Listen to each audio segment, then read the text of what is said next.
Hi friends, 2 வாழைப்பழம் இருந்தால் போதும், டக்குன்னு ஒரு ஸ்வீட் செஞ்சிடலாம். எப்படி செய்கிறேன்னு பார்ப்போம். இந்த மாதிரி தோலை உரிச்சிட்டு எடுத்துக்கிட்டு 2 ஏலக்காய் சேர்த்து இதை நல்லா அரைச்சி எடுத்துக்குவோம். இந்த மாதிரி அரைச்சி எடுத்துக்கிட்டேன். நெய் 1 ஸ்பூன் சேர்த்துக்குவோம். இதில் 1/2 கப் ரவை, 1/2 கப் கோதுமை மாவு, 1/2 கப் தேங்காய், துருவின தேங்காய் சேர்த்துக்கிறேன். இதை நல்லா வாசம் வர வரைக்கும் வறுத்து ஒரு 2 நிமிஷம் 3 நிமிஷம் வறுத்தா போதும், கலர் மாறக்கூடாது. இந்த நெய்யில் வறுக்கும்போது நல்லா வாசமே சூப்பராக இருக்கும், டேஸ்ட்டும் நல்லாயிருக்கும். நெய் இல்லைன்னா வாசம் இல்லாத எண்ணெயில் கூட வறுத்துக்கோங்க. நெய் வேண்டாம் அப்படின்னா ரீஃபைண்ட் ஆயில் ஏதாச்சும் ஊற்றி வறுத்துக்கோங்க.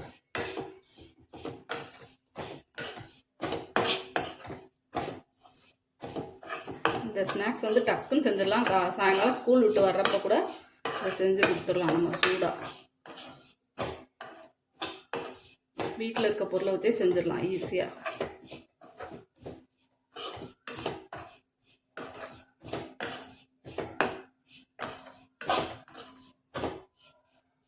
வறுபட்டுச்சு. நாட்டு சக்கரை ஒரு 1/4 கப்பு போட்டுக்கிறேன். அதையும் 1 நிமிஷம் கிண்டி விட்டுக்குவோம்.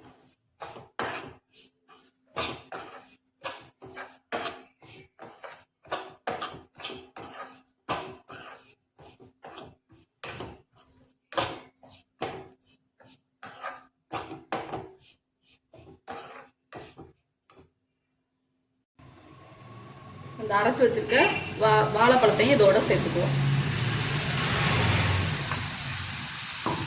இதையும் நல்லா 1 நிமிஷம் கிண்டி விட்டுக்குவோம்.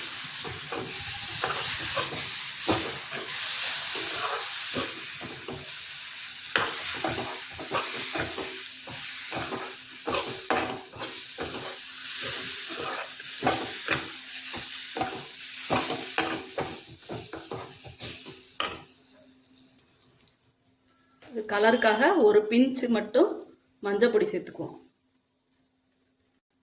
உப்பு ஒரு பிஞ்சு சேர்த்துக்கிறேன். நல்லா கிண்டி விட்டுக்குவோம். இது ரொம்ப 10 நிமிஷம் தான் ஆகும், ரொம்ப நேரம்லாம் ஆகாது. ஈஸியாக வீட்டில் இருக்க பொருளை வச்சு செஞ்சிடலாம். இதில் 1 கப் தண்ணி சேர்த்துக்கிறேன், பச்சை தண்ணி சேர்த்துட்டு நல்லா கிண்டி விட்டுக்குவோம்.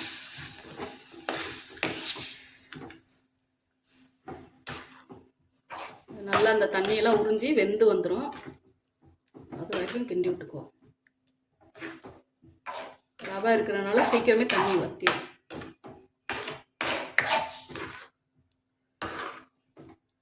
ஸ்வீட் உங்களுக்கு ஏற்ற மாதிரி சேர்த்துக்குங்க. நான் நார்மலாக சேர்த்துருக்கேன்.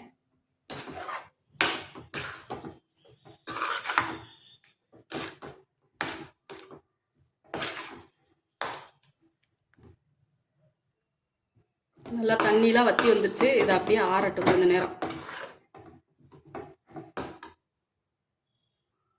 இந்த மாதிரி உருண்டைகளாக உருட்டி வச்சுக்கணும். கொஞ்சம் கையில் பிடிக்கிற அளவுக்கு வந்தவுடனே இந்த மாதிரி உருட்டி வச்சுக்கணும்.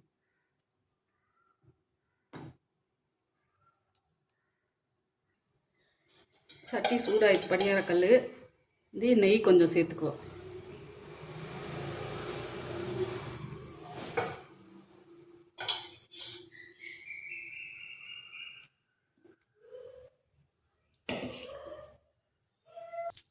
ஒவ்வொரு உருண்டையாக எடுத்து இந்த மாதிரி எடுத்து வச்சுக்குவோம்.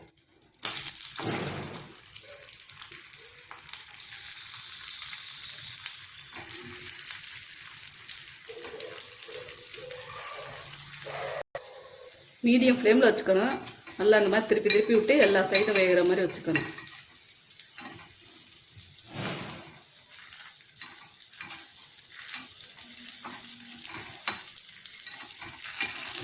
காலையில் பிரேக்ஃபாஸ்ட்டாக கூட கொடுக்கலாம் குழந்தைங்களுக்கு.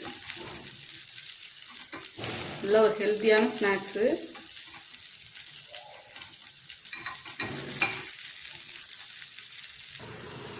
இந்த மாதிரி எல்லா சைடும் பொன்னிறமாக வந்தவுடனே எடுத்துக்கலாம்.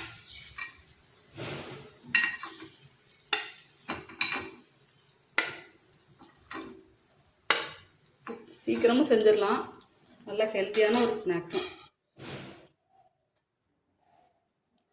எல்லா இதையும் இந்த மாதிரி பனியார சட்டியில் ஊற்றி எடுத்துக்கிட்டேன். இது நீங்கள் நெய்க்கு பதிலாக நல்லெண்ணெயில் கூட செஞ்சுக்கலாம். சூப்பரான ஒரு ஸ்நாக்ஸ் ரெடி ஆயிடுச்சு. நல்லா சாஃப்டாக, டேஸ்ட்டும் நல்லாயிருக்கும். 10 நிமிஷத்துலேயே செஞ்சிடலாம். இதே மாதிரி நீங்களும் செஞ்சு பாருங்கள். இந்த வீடியோ பிடிச்சா லைக் பண்ணுங்கள், ஷேர் பண்ணுங்கள், சப்ஸ்கிரைப் பண்ணுங்கள்.